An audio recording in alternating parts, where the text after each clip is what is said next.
While some goods stay idle, others are thrown away too soon.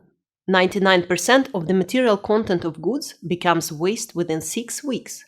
Short product life cycles intensify the throughput of resources in the economy and aggravate environmental and social impacts. For every bin of waste that a household produces, 70 bins of waste were made upstream. So even if we could recycle 100% of our household waste, it doesn't get us to the core of the problem.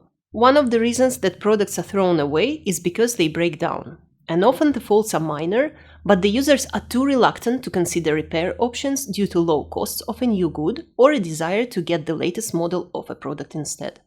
At the same time, acts like upcycling and repair offer valuable alternatives to the dump culture that mostly the developed societies have created. In addition to being consumers, individuals assume an active role in co-production of utility by fixing, repairing, and upcycling products, from upgrading electric and electronic equipment to refurbishing houses and repairing bikes and cars. Examples of places where individuals do this collectively include repair cafes and bicycle kitchens. The fashion of fixing things is being spurred by digital technology. Sharing knowledge and skills online is now easier than ever through platforms like YouTube, Fixperts, and Instructables.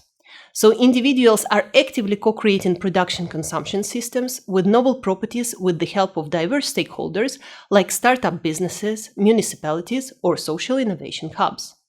They reframe their everyday consumption practices to include serious leisure projects, repair services, and upcycling strategies. These often have a pro-social purpose.